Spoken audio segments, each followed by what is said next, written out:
everyone, welcome to this channel, Talitha Coom. My name is Patricia. I hope you enjoyed today's video, and if you do, consider subscribing, sharing the video, and also following me over on Instagram at Talitha Coom Ministry for more content. By now, we've all probably heard the phrase red flags when it comes to dating. Heck, I even have 2 videos on the topic. Red flags are no joke and very important to recognize. However, less than a year ago, I first heard the phrase green flags, and this immediately piqued my interest. I wondered, what on earth is a green flag? Well, it's what you'd think it would be. If a red flag means stop, pause, hold on, something here isn't right, then a green flag means good, go, this is a sign of something healthy. And just as a red flag doesn't 100% mean you need to break up, a green flag doesn't automatically mean marry him either. This concept of green flags doesn't seem to be widely discussed.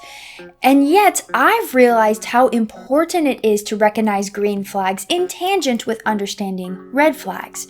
So I'm going to discuss it. More specifically, what I believe 5 of the most important green flags are that you need to see in a guy before permanently committing to him. And I certainly have more than 5 though.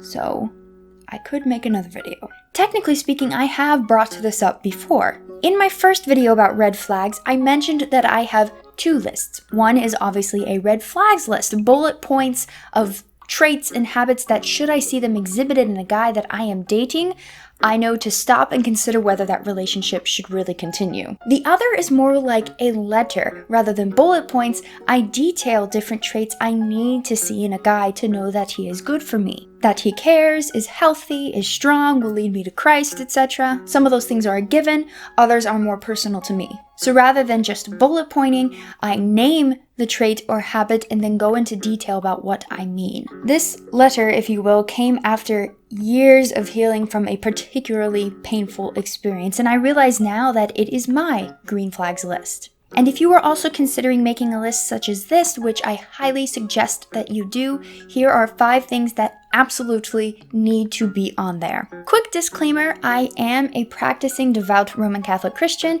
therefore Jesus is very important, hence one of these definitely capitalizes on that. However, the other 4 are not directly faith-based. Number 1 is that his faith is everything to him. Or for those who aren't women of faith, he doesn't waver on his beliefs or morals. Yes, naturally, as a Christian, I want a partner in life who has the same unshakable foundation as me. So, seeing a man who is consistent in his faith, knows it, studies it, grows in it, can defend it, actively practices it, and seeks to lead me in it, and vice versa, that is a massive and probably the biggest green flag. Once I know whether this is a yay or nay with him, I know where to go next in the relationship. And I do actually think this could apply to anyone.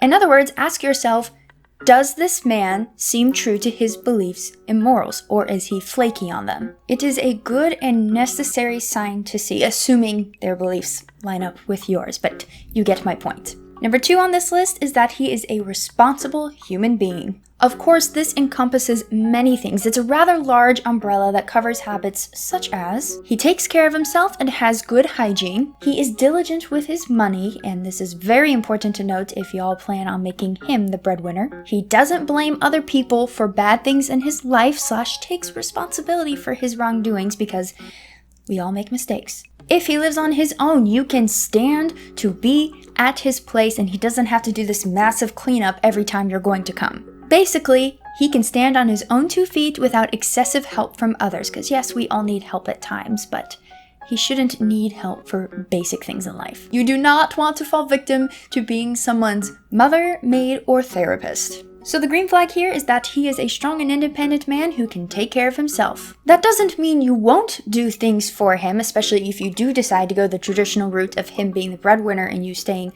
at home most of the time. It just means the stuff you end up doing doesn't feel like a chore, because if need be, he could help and do it himself. I hope that makes sense. It seems like an obvious one, but I've seen many women end up settling for guys who really neglected basic hygiene and lacked basic life skills. So take note of this one, obvious as it should be. Number 3 is that he is honest, and intentional. And yes, I would say honesty and intentionality, if that's even a word, go hand in hand with one another. In other words, he is authentic and genuine. You can see that he is being true to himself when he is with you and others.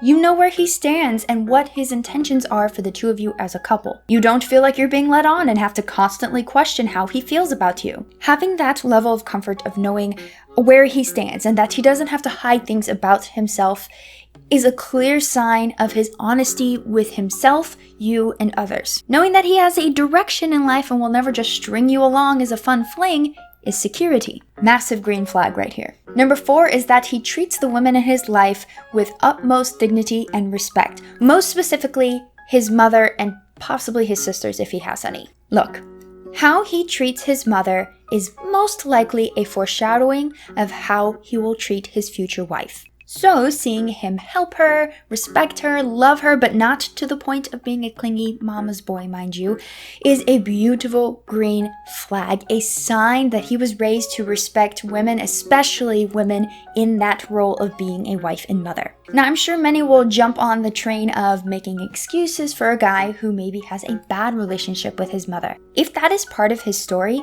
that really stinks, but it doesn't justify him being a jerk. I've even heard women suggest, well, he just needs to learn how to love women properly. I can teach him. Do you really want to be the woman he learns on? I don't think so. There are other ways that a man can learn how to respect a woman without dating her and possibly falling into the realm of abusing her. In fact, a greater red flag is actually if he does have that bad relationship with his mother, he's very mature about it. Absolutely honest and real and open about what transpired and how he feels about her, but in the end, mature, loving, and even forgiving. Because forgiveness, I can make a whole video about this, is not saying what that person did was right. It's really for yourself. And finally, number 5 is that he is a good communicator. I know we hear this everywhere, but communication is key. So naturally, you want a man who's good at communicating. Emily Wilson said in a recent video that I will link in the description down below that we are considered too intense when we ask questions such as, what are your intentions? How do you view dating? Etc. To which she followed up with, and while I may be paraphrasing, I absolutely love this, that is the problem with today's culture. Basic communication is too intense. Talk about a mic drop moment. As someone who is quite averse to conflict, yes, sometimes basic communication does feel too intense for me, but you know what I have learned is far more intense and worse? Miscommunication. And it tends to lead to the even worse part of that, which is fighting. The very thing I'm always trying to avoid. Now sure, fights, spats, disagreements, they are going to happen, but the green flag is that you both feel free to openly discuss those things calmly. It is a huge green flag when you see that a man is not afraid to answer the tough questions, that he is willing to discuss issues y'all have, that he is open to talking about his thoughts and feelings, that he'll listen, and ultimately that he communicates well. So those are just 5 green flags that I believe you must 100% see when dating someone. I certainly have many others, and so I could do another list video or even pick one specific one and break it down throughout a video. Let me know in the comment section below if that is something you would like to see, and also let me know any other green flags you'd like to throw out there as well. As aforementioned, being aware of green flags is just as important as knowing red flags. You need to know what you want and deserve in a future husband. Once you've clarified it, it's far easier to recognize whether a guy has those traits or not. And no, you don't need to be cynical, but you also don't need to feel ashamed for being morally picky when it comes to possibly marrying someone. It's not like you're making a list of demands with things such as he has to have brown hair, play guitar, beautiful singing voice, etc. The 5 things I listed today are 100% realistic expectations that you can and should have. Because frankly, if a guy is actually lacking in one or more of these 5 things, that might actually be delving into the realm of red flags. So be aware of that. And ultimately, stay strong. people will tell you you're being crazy, but you're not. You're really not. Thank you all, by the way, for watching this video. If you enjoyed it, got something out of it, maybe consider sharing it with friends in your life that you believe need to hear this. Again, maybe consider subscribing to the channel and follow me on Instagram, where I tend to post not only updates about videos, but also encouraging quotes, verses, thoughts, and stories. But that is everything I wanted to talk about in today's video, so thank you for watching, and God bless.